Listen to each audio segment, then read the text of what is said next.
இன்றே டவுன்லோட் செய்து உங்கள் ஃபேவரட் ஷோக்களை என்ஜாய் பண்ணுங்க. பையனை பாருடி, பாருடி.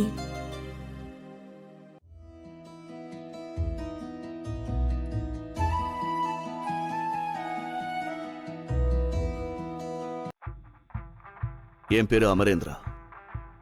மிலிட்ரியில் ஒர்க் பண்ணிட்டு இருக்கேன்.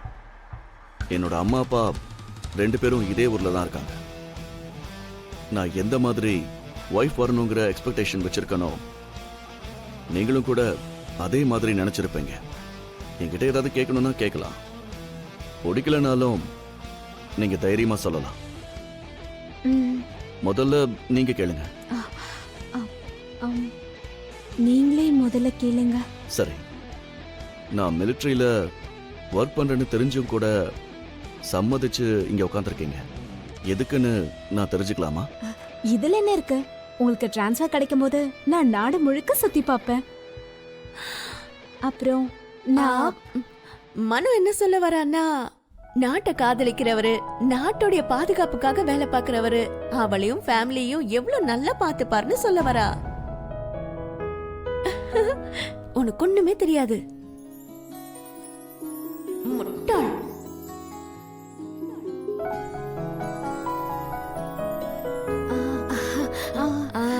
அதுதான் சொல்லணும்னு நினைச்சேன். உங்களை பொறுத்த வரைக்கும் கல்யாணம்னா என்ன?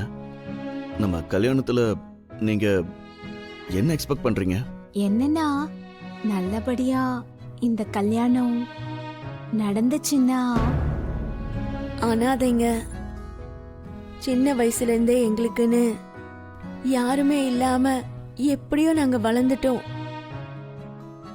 கல்யாணங்கிறது எங்க லைஃப்ல எவ்வளவு இம்பார்ட்டன்ட்னு உங்களுக்கு சொன்னாலும் அவ்வளவு ஈஸியா புரியாதுங்க. சிம்பிளா சொல்லணும்னா, இந்த கல்யாணத்தால உங்களால ஒரு குடும்பத்தை எக்ஸ்பெக்ட் பண்றேன்னு மனோஹரி சொல்லணும்னு நினைக்கிறா. அப்படிதானடி? அததான் சொல்லணும்னு நினைச்சேன்.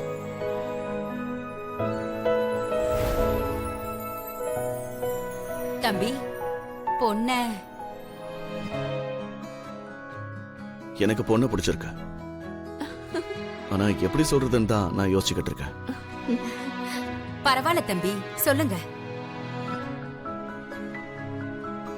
மனோகரி, நீ ரொம்ப அழகா இருக்க. அதுல எந்த டவுட்டும் இல்லை. ஆனா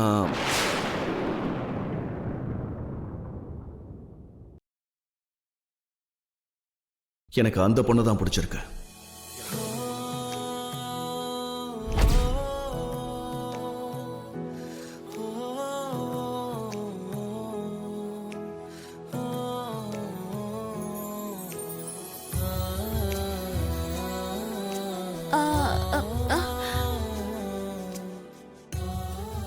இப்படி சொல்றது சரியா தப்பான்லாம் எனக்கு தெரியாது.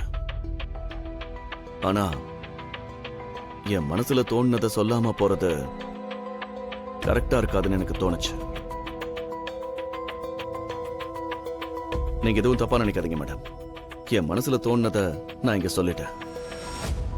நீங்க நல்லா யோசிச்சு அப்புறம் என்கிட்ட சொல்லுங்க.